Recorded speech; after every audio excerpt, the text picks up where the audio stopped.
Baik, Bapak Ibu, tadi saya sudah baca firman Tuhan dari 1 Korintus 4 ayat 1 sampai 5. Nah, ini mungkin juga Bapak Ibu sudah baca tadi sekalipun menghilang ya suaranya. Nah, jadi kita mau lihat di sini dengan tema kecilnya itu adalah ya pemimpin rohani dan konsekuensinya.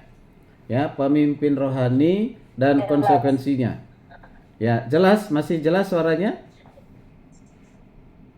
Biar lanjut? Ya, Masih? jelas Pak, jelas. Oke, oke, oke. Baik, baik. Makasih. Jadi tahu bisa juga dikatakan hamba Tuhan, ya, dan konsekuensinya.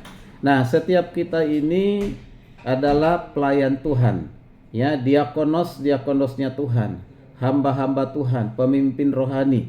Nah, ketika kita mengambil keputusan menjadi pemimpin rohani, hamba Tuhan, alat Tuhan, itu ada konsekuensinya. Ya, ada konsekuensinya. Nah, hari ini kita masih lihat bersama-sama dari surat Paulus yang ditulis kepada jemaat di Korintus. Ya, ini mengapa sampai Paulus begitu penting ya menuliskan surat kepada jemaat di Korintus? Karena Paulus melihat di sana ada perpecahan. Bahkan ada yang bisa kita perhatikan kalau kita baca keseluruhan, ada meragukan kerasulan dari Paulus, ya, meragukan kerasulan Paulus, dan mereka juga menghakimi Paulus dan juga selain menghakimi jemaat di Korintus itu juga ya, karena mereka tidak percaya lagi kepada Paulus, langsung mengangkat ada dua pemimpin yang lain, ya, yaitu diantaranya salah satu adalah Apolos. Nah, Apolos dengan satu teman, siapa itu Apolos dengan ada yang lain, itu diangkat bukan karena mutunya, bukan karena kualitasnya, karena ketidakpercayaan mereka kepada Paulus, ya, kepada Paulus. Nah, itu yang membuat mereka sehingga menolak Rasul Paulus pada saat itu, ya. Jadi mereka menghakiminya, melupakan juga jasa Paulus, ya, melupakan jasa Paulus. Nah, itu. Nah, apa yang menjadi jasa Paulus itu tentang keselamatan yang dia lakukan, dia berjuang untuk memberitakan itu dengan begitu keras di kota Korintus. Mereka lupakan semua itu, ya. Nah, ini sehingga Paulus berkepentingan untuk memberikan klarifikasi. Nah, klarifikasi. Ya, mengapa? Nah, inti dari pasal 4 yang kita baca ini sebenarnya jemaat itu Korintus itu ternyata memiliki sikap antipati terhadap Paulus. Ya, kita tahu Paulus itu seorang yang hebat, seorang yang pintar, seorang yang cerdas, kerasulannya sangat jelas, dipilih, dipanggil oleh Tuhan. Ya. Nah, kita perhatikan, saya baca dikatakan beginilah hendaknya orang memandang kami sebagai hamba-hamba Kristus. Nah, dia katakan hamba-hamba Kristus. Hamba ataupun bisa dikatakan doulos, budak. Dia memperkenalkan diri sebagai hamba Kristus, ya. Jadi ini dalam pembahasan pasal 4 ayat 1 sampai 5 ini posisi para pemimpin itu, Paulus mengatakan para pemimpin rohani sebagai hamba Kristus. Nah, sebagai hamba Kristus, mereka akan siap segala konsekuensinya. Ya, konsekuensinya. Ya, mungkin nanti konsekuensinya dinilai, dihakimi. Nah, tapi sebelum kita melihat seperti itu, nah, kalau kita baca, perhatikan ini, ada dua hal yang penting. Pertama, hamba, dan yang kedua adalah penghakiman. Ya, penghakiman. Nah, jadi Paulus di sini merasa perlu menegaskan posisinya sebagai hamba Kristus yang pada saat itu dihakimi. Mengapa terjadi dihakimi? Karena salah mengerti. Jemaat di Korintus memiliki salah pemahaman kepada Paulus yang adalah rasul. Padahal dialah yang memulai jemaat di Korintus itu. Tapi justru jemaat di Korintus itu salah mengerti atau salah memahami Paulus, ya. Nah, kita perhatikan bersama-sama, ya, di pasal 4 ayat 1-5 ini dapat dijelaskan ada beberapa hal yang penting untuk kita ketahui, ya. Nah, yang pertama itu adalah Paulus mau mengatakan bahwa kerasulannya itu adalah hamba Kristus, bukan hamba manusia. Dia dipilih, dipanggil, diproses oleh Kristus. Nah, dan itu ada di ayat 1. Lalu di ayat 2 itu adalah konsekuensi sebagai hamba Kristus. Nanti kita lihat apa konsekuensinya. Konsekuensinya di antara lain itu adalah harus dapat dipercaya. Jadi konsekuensi sebagai pemimpin rohani, hamba Tuhan harus dapat dipercaya. Lalu yang kedua adalah harus siap dinilai, ya, dinilai oleh jemaat. Bahkan juga harus siap untuk dihakimi oleh jemaat, sekalipun itu bukan tugas tanggung jawabnya jemaat, tapi itulah kenyataan yang terjadi. Ya. Nah, dan yang terakhir, Paulus mengatakan bahwa menghakimi itu bukan jemaat, bukan manusia, tapi yang akan menghakimi itu adalah Tuhan sendiri. Di ayat pasal 4, ayat 4 dan ayat ke-5 itu Tuhan yang akan datang menghakimi. Makanya Paulus meminta janganlah menghakimi sebelum kedatangan Tuhan. Siapa kedatangan Tuhan itu? Yesus Kristus. Artinya mengakui dan mempercayai bahwa hakim bagi hamba Tuhan, hakim bagi hamba Tuhan bukan manusia, bukan jemaat, tetapi adalah Kristus yang akan datang. Nah, artinya setiap kita pemimpin rohani, hamba Tuhan, pelayan Tuhan, siapapun kita, nah, yang akan menghakimi segala pekerjaan yang kita lakukan itu adalah Tuhan, bukan manusia. Oke. Nah, hal apa yang mau kita pelajari dari hari ini? Terutama konsekuensinya sebagai hamba Tuhan. Saya tidak ragu lagi. Kita semua ini adalah hamba-hamba Tuhan, sudah jelas panggilannya. Kita melalui proses, dipilih, diutus. Ya, baik melalui pendidikan, melalui kehidupan sehari-hari, melalui pelayanan yang Tuhan percayakan. Itu semua adalah bagian dari proses pemurnian dari hamba-hamba Tuhan. Maka ada 3 hal, ada 3 konsekuensi sebagai hamba Tuhan. Yang pertama itu adalah hamba Tuhan itu harus dapat dipercaya. Ya, sekali lagi, hamba Tuhan itu harus dapat dipercaya. Nah, ini penting sekali. Nah, mengapa harus dapat dipercaya? Nah, kalau saya perhatikan di sini, kata dipercaya itu sebenarnya yang digunakan kepada hamba Tuhan apostolos itu, yang kepadanya misalnya dikatakan Paulus bukan seorang yang sembarangan. Ketika dia dipilih menjadi hamba Tuhan, tetapi dia menjadi seorang yang dapat dipercaya, dapat dipercaya. Nah, artinya Paulus itu menjadi oikonomos, oikonomos yang kepadanya diberikan kepercayaan oleh Tuhan. Sebagai doulos atau hamba Tuhan diberikan kepercayaan.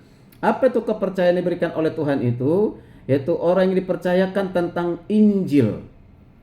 Itu dengan rahasia. Kalau dikatakan dipercayakan rahasia Allah. Apa itu rahasia Allah? Rahasia Allah itu adalah Injil Kristus, Injil keselamatan. Dipercayakan kepada Rasul Paulus, dan kita pun dipercayakan hal itu. Jadi suatu kepercayaan yang Tuhan berikan kepada Paulus itu tidak sembarangan. Nah, memilih dan mengutus Paulus. Berarti Paulus sudah dilihat oleh Tuhan layak dipercaya, maka dipercayakanlah rahasia Allah. Rahasia Allah itu artinya tadinya adalah tersembunyi, atau disebut dengan misterion, misteri, misteri. Tapi disingkapkan, dibukakan oleh Allah kepada Rasul Paulus, sehingga rahasia-rahasia Allah itu dipercayakan kepada Paulus, yaitu Injil, Injil yang harus diberitakan. Nah, rahasia itu bukan saja Paulus atau para rasul, kita semua, kita semua, para hamba Tuhan, terutama para mahasiswa yang sedang akan mengikuti ujian tesis ini.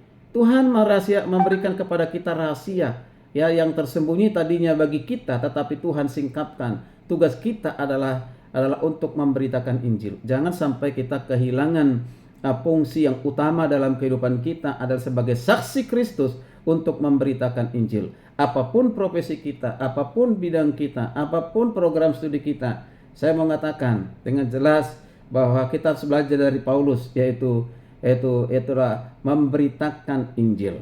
Memberitakan Injil. Seorang yang dapat dipercaya. Nah, dapat dipercaya di sini Bapak Ibu yang kasih Tuhan, yang dimaksud bisa dapat dipercaya di sini, sebenarnya kata yang digunakan itu adalah pistos. Kata pistos. Yang artinya apa pistos itu? Setia. yang setia. Nah, di sini setia bukan sekedar merujuk kepada lamanya seseorang dididik, lamanya seseorang bekerja, bukan. Bukan itu, ya. Nah, setia bukan juga sekedar merujuk pada lamanya seorang mengikuti proses di dalam kehidupan, bukan. Tapi setia di sini lebih mengarah kepada apa? Ketaatan pemimpin rohani, pelayan rohani, hamba Tuhan terhadap ya tugas dan tanggung jawab yang diberikan tuannya kepadanya. Siapa tuannya kita ini? Tuan kita adalah Yesus Kristus. Itu Tuan kita. Dia yang memilih kita, Dia yang mengutus kita.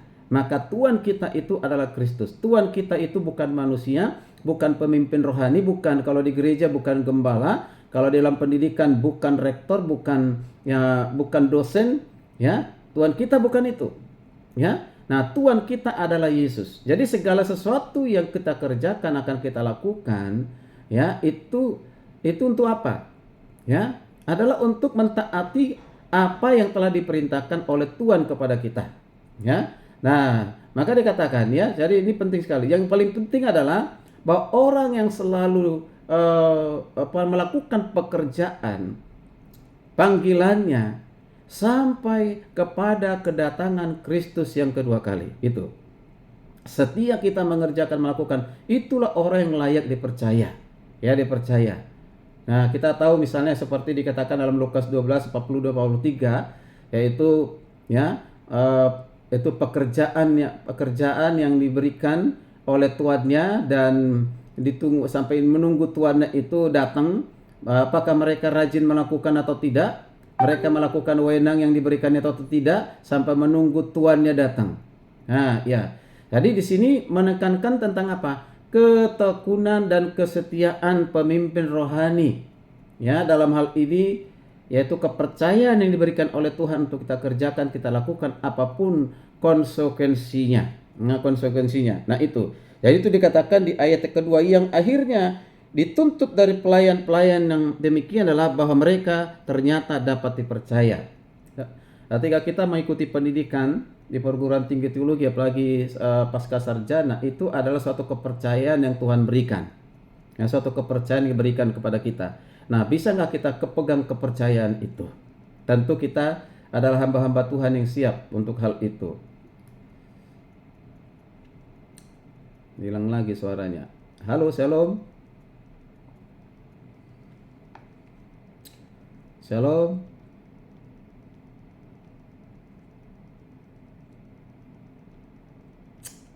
Halo. Halo.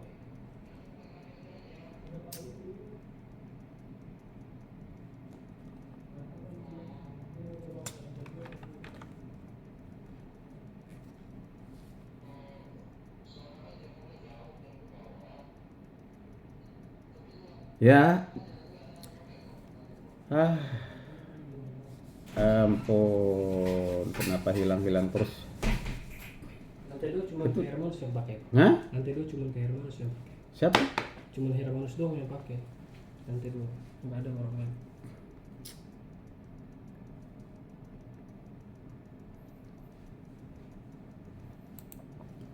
Sorry, menghilang lagi nih. Aduh, luar biasa. Ini sinyalnya nggak bagus. Ya, shalom. Tadi sampai di mana ya? Jangan-jangan nggak dengar ini. Ya, oke. Aduh, luar biasa.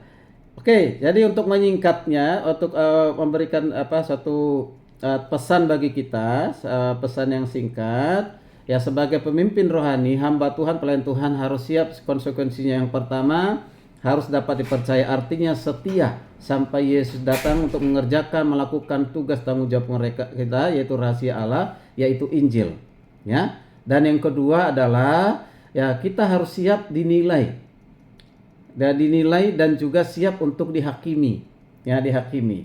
Nah, artinya ketika kita dihakimi orang, itu sudah diawali dengan menilai apa yang kita kerjakan, apa yang kita lakukan. Nah, kalau hari ini kami para dosen untuk menilai, bukan untuk menghakimi. Ya, menghakimi, tapi untuk memberikan bimbingan, kritisi untuk hal-hal yang barangkali yang menurut kami tidak sesuai dengan karya tulis. maka kita harus arahkan, luruskan. Begitu ya, bukan menghakimi. Paulus di jemaat di Korintus itu dihakimi oleh mereka. Lalu Paulus menjelaskan, itu bukan tugasmu, itu bukan tanggung jawabmu. Kami sudah melakukan apa yang terbaik. Ya, dia membela diri. Kami sudah melakukan apa yang terbaik. Nah, tugas menghakimi itu adalah Allah Yesus Kristus yang akan datang kembali. Tapi dalam hal menilai itu perlu, ya. Nah, perlu. Nah, kalau kita benar, kalau kita adalah orang yang berjuang di dalam kejujuran, di dalam keadilan, kita nggak perlu takut untuk dinilai, ya. Ya, seperti hari-hari ini ya papanya katanya dia akan ada hak angket di DPRI gitu, banyak yang takut gitu kan, ya banyak yang takut, banyak yang protes. Nah, kalau itu memang benar hasil pilihan masyarakat, ya tidak perlu takut, nggak perlu, ya kan? Nah itu kalau mereka benar. Nah, demikian dalam kehidupan kita. Kalau hasil karya yang kita buat ini adalah murni hasil karya kita, ya, tesis ini adalah murni hasil karya kita, berarti kita dapat pertanggungjawabkan. Kita tidak perlu takut untuk hal itu. Ya, karena itu hasil perjuangan kita. Dan siaplah untuk dinilai, dan kami tidak seperti jemaat di Korintus akan menghakimi seperti menghakimi Paulus, tidak. Ya. Nah, dan yang itu tadi kalau kata menghakimi itu ada di ayat yang ketiga dan sampai ayat yang keempat ya, ayat keempat atau sampai ayat yang kelima. Nah, dan yang berikutnya adalah yang terakhir itu adalah Bapak Ibu, konsekuensi hamba Tuhan pemimpin rohani yang ketiga itu adalah ketika kita dihakimi, dinilai harus memiliki sikap rendah hati. Ya, sikap rendah hati ada di ayat yang ke-9 dan seterusnya. Ayat yang ke-6 dan seterusnya. Sikap rendah hati.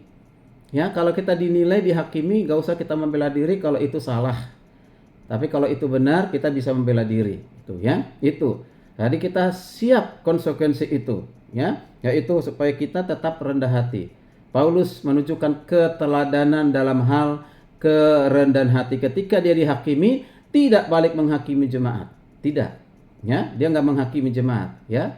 Nah, itu. Jadi itu, dia tidak kembali menyerang jemaat yang menghakiminya, yang melupakan jasanya, ya, yang begitu bekerja keras untuk keselamatan mereka. Tapi dia dihakimi, dia tidak balik untuk menghakimi karena Paulus tahu persis itu adalah tugas tanggung jawabnya Tuhan Yesus, ya. Nah, ketika datang yang kedua kali.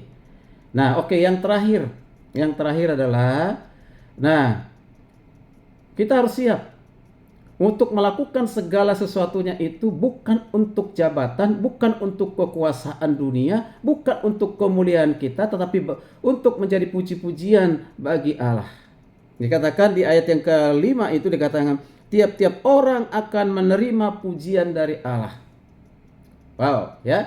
Jadi kita melakukan itu karena kita setia kepada Tuhan kita Yesus Kristus. Maka ketika kita setia melakukannya dalam ketakutan akan Tuhan, ketekunan, kesetiaan, maka kita akan menerima pujian dari Allah yang Tuhan yang telah memilih mengutus kita. Itu tujuan kita. Jadi jangan kita melakukan itu segala sesuatunya ukurannya uang, ukurannya kekuasaan, ukurannya jabatan, ukurannya kehormatan. Tidak. Ya, ukurannya adalah apa yang kita kerjakan, kita lakukan adalah puji-pujian bagi Allah, untuk kemuliaan bagi Allah. Itulah yang menjadi renungan singkat bagi kita, Bapak Ibu yang kasih Tuhan. Mari kita lakukan ujian tesis ini adalah untuk kemuliaan bagi nama Tuhan, untuk puji-pujian bagi Tuhan. Ketika orang membaca, merenungkan apa yang kita lakukan, apa yang kita tulis dibaca oleh orang lain, mereka diberkati, akhirnya Tuhan dipermuliakan. Itulah hasil akhir dari apa yang kita kerjakan, kita lakukan melalui karya ilmiah, itu tidak akan pernah sia-sia. Ya, itu selalu ada manfaatnya ke depan untuk bagi banyak orang. Jadi karya ilmiah yang kita buat bukan untuk diri kita sendiri, bukan, tapi untuk banyak orang, tetapi terlebih untuk kemuliaan bagi nama Tuhan. Itu saja, terima kasih. Kiranya ini menjadi berkat bagi kita semuanya. Tuhan Yesus memberkati. Shalom.